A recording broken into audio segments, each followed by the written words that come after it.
to worship at the altar of the harvest god crowned dove. As the sun rose up the reek and then set down the other side, to summon pilgrims to its peak to come from far and wide. Before the Christians came to Ireland and proceeded to rename it, Croagh Patrick as it stands today, well proudly they proclaim it, as a place of modern pilgrimage and not the site of ancient heritage that history forgot. Was it for this?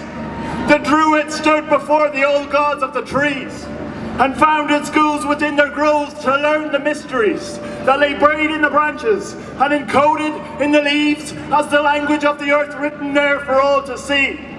Was this why they came between the people and the great divine and shed the blood of mortal flesh to prophesy through time? Was this the future they once saw? Was it this they had in mind when they foretold in days of old what's born can never die?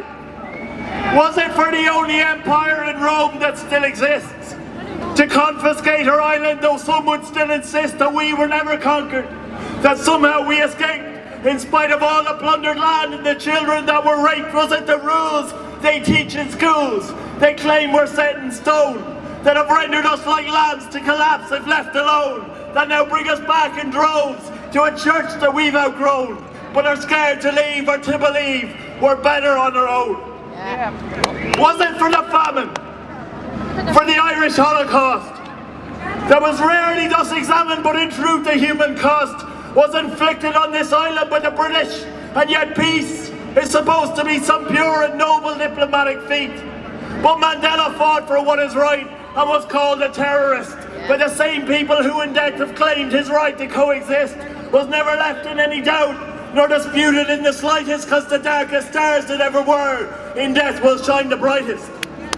Was it for Biffo, sighting Lisbon as the only show in town, inviting Europeans to kick us while we're down?